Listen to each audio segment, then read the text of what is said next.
सूर्य सा प्रकाश फैला जग में उनका नाम, साधु संग की धारा में चमके श्री राम कृष्ण।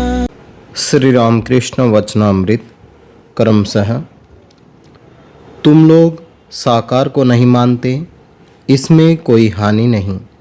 निराकार में निष्ठा रहने से भी हो सकता है, परंतु साकारवादियों के केवल प्रेम के आकर्षण को लेना, माँ कहकर उन्हें पुकारने से भक्ति प्रेम और भी बढ़ जाएगा। कभी दास्य, कभी सख्य, कभी वात्सल्य, कभी मधुर भाव, कोई कामना नहीं है। उन्हें प्यार करता हूँ, यह बहुत अच्छा भाव है। इनका नाम है अहेतुक भक्ति। रुपया, पैसा, मान, इज्जत कुछ भी नहीं चाहता हूँ। चाहता हूँ केवल तुम्हारे चरण कमलों में भक्ति। वेद, पुराण, तंत्र में एक ही ईश्वर की बात है और उनकी लीला की बात है। ज्ञान भक्ति दोनों ही है। संसार में दासी की तरह रहो। दासी सब काम करती हैं, पर उसका मन रहता है अपने घर में। मालिक के बच्चों को पालती पोसती है, कहती है मेरा हरि मेरा राम, परंतु खूब जानती हैं लड़का उसका नहीं है। तुम लोग जो निर्जन में साधना करते हो, यह बहुत अच्छा है, उनकी कृपा होगी। जनक राजा ने निर्जन में कितनी साधना की थी। साधना करने पर ही तो संसार में निर्लिप्त होना संभव है। तुम लोग भाषण देते हो सभी के उपकार के लिए, परंतु ईश्वर को प्राप्त करने के बाद तथा उनके दर्शन प्राप्त कर चुकने के बाद ही भाषण देने से उपकार होता है। उनका आदेश न पाकर दूसरों को शिक्षा देने से उपकार नहीं होता। ईश्वर को प्राप्त किए बिना उनका आदेश नहीं मिलता। ईश्वर के प्राप्त होने का लक्षण है मनुष्य बालक की तरह, जड़ की तरह, उन्माद वाले की तरह, पिशाच की तरह हो जाता है।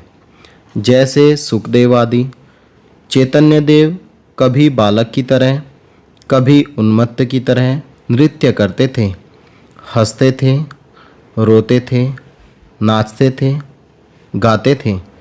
पूरी धाम में जब थे तब बहुधा जड़ समाधि में रहते थे। श्री केशव की हिंदू धर्म पर उत्तरोत्तर अधिकाधिक श्रद्धा। इस प्रकार अनेक स्थानों में श्री रामकृष्ण ने वार्तालाप के सिलसिले में श्री केशव चंद्र सेन को अनेक प्रकार के उपदेश दिए थे। बैलघर के बगीचे में प्रथम दर्शन के बाद केशव ने 28 मार्च 1875 ईस्वी के रविवार वाले मिरर समाचार पत्र में लिखा था, हमने थोड़े दिन हुए दक्षिणेश्वर के परमहंस श्री रामकृष्ण देव का बैलघर के बगीचे में दर्शन किया है। उनकी गंभीरता, अंतर्दृष्टि, बालक स्वभाव देख हम मुग्ध हो गए हैं। वे शांत स्वभाव तथा कोमल प्रकृति के हैं और देखने से ऐसे लगते हैं मानो सदा योग में रहते हैं।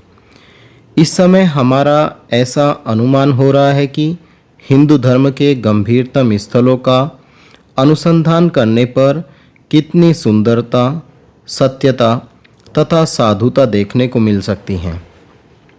यदि ऐसा न होता तो परमहंस की तरह ईश्वरी भाव में भावित योगी पुरुष देखने में कैसे आते हैं। 1873 ईस्वी के जनवरी में फिर माघोत्सव आया। उन्होंने टाउन हॉल में भाषण दिया। विषय था ब्रह्मा, धर्म और हमारा अनुभव। इसमें भी उन्होंने हिंदू धर्म की सुंदरता के संबंध में अनेक बातें कही थी। श्री रामकृष्ण उन पर जैसा स्नेह रखते थे, केशव की भी उनके प्रति वैसी ही भक्ति थी। प्राय प्रतिवर्ष ब्रह्मोत्सव के समय तथा अन्य समय भी केशव दक्षिणेश्वर में जाते थे और उन्हें कमल कुटीर में ले आते थे। कभी कभी अकेले कमल कुटीर के दुमंजले पर उपासना गृह में उन्हें परम अंतरंग मानते हुए भक्ति के साथ ले जाते तथा एकांत में ईश्वर की पूजा करते और आनंद मनाते थे। 1879 ईस्वी के भाद्रोत्सव के समय केशव श्री रामकृष्ण को फिर निमंत्रण देकर बेलघर के तपोवन में ले गए थे। 15 सितंबर सोमवार फिर 21 सितंबर को कमल कुटीर के उत्सव में सम्मिलित होने के लिए ले गए। इस समय श्री रामकृष्ण के समाधिस्थ होने पर ब्रह्म भक्तों के साथ उनका फोटो लिया गया। श्री रामकृष्ण खड़े खड़े समाधिस्थ थे। हृदय उन्हें पकड़कर खड़ा था। 22 अक्टूबर को महाअष्टमी नवमी के दिन केशव ने दक्षिणेश्वर में जाकर उनका दर्शन किया।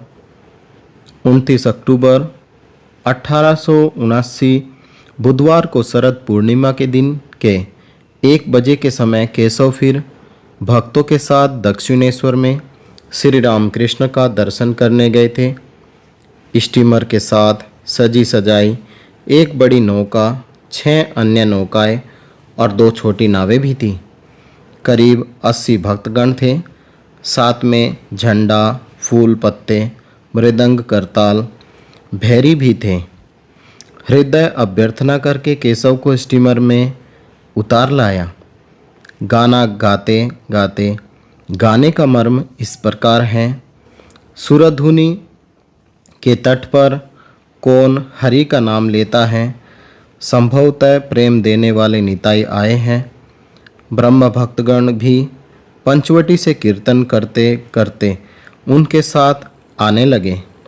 सच्चिदानंद विग्रह रूपानंद घन उनके बीच में थे। श्री रामकृष्ण बीच बीच में समाधिमग्न हो रहे थे। इस दिन संध्या के बाद गंगा जी के घाट पर पूर्ण चंद्र के प्रकाश में केशव ने उपासना की थी।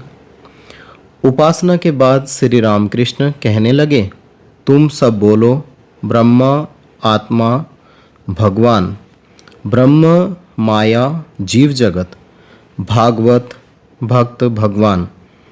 केशव आदि ब्रह्म भक्तगण उस चंद्र किरण में भगीरथी के तट पर एक स्वर से श्री रामकृष्ण के साथ उन सब मंत्रों का भक्ति के साथ उच्चारण करने लगे। श्री रामकृष्ण फिर जब बोले, बोलो गुरु कृष्ण वैष्णव, तो केशव ने आनंद से हंसते हुए कहा, महाराज इस समय इतनी दूर नहीं। यदि हम गुरु कृष्ण वैष्णव कहे तो लोग हमें कट्टरपंथी कहेंगे। श्री रामकृष्ण भी हंसने लगे और बोले, अच्छा तुम ब्रह्म लोग जहाँ तक कह सको उतना ही कहो। कुछ दिन बाद 13 नवंबर 1879 ईस्वी को श्री काली पूजा के बाद राम मनोमोहन और गोपाल मित्र ने दक्षिणेश्वर में श्री रामकृष्ण का प्रथम दर्शन किया। 1880 ईस्वी में एक दिन ग्रीष्मकाल में राम और मनोमोहन कमल कुटीर में केशव के साथ साक्षात्कार करने आए थे। उनकी यह जानने की प्रबल इच्छा हुई कि केशव बाबू की श्री रामकृष्ण के संबंध में क्या राय है। उन्होंने केशव बाबू से जब यह प्रश्न किया तो उन्होंने उत्तर दिया, दक्षिणेश्वर के परमहंस साधारण व्यक्ति नहीं हैं। इस समय पृथ्वी भर में इतना महान व्यक्ति दूसरा कोई नहीं है। वे इतने सुंदर, इतने असाधारण व्यक्ति है कि उन्हें बड़ी सावधानी के साथ रखना चाहिए। देखभाल न करने पर उनका शरीर अधिक टिक नहीं सकेगा। इस प्रकार की सुंदर मूल्यवान वस्तु को कांच की अलमारी में रखना चाहिए। इसके कुछ दिनों बाद 1881 ईस्वी के माघोत्सव के समय पर जनवरी के महीने में केशव श्री रामकृष्ण का दर्शन करने के लिए दक्षिणेश्वर में गए थे।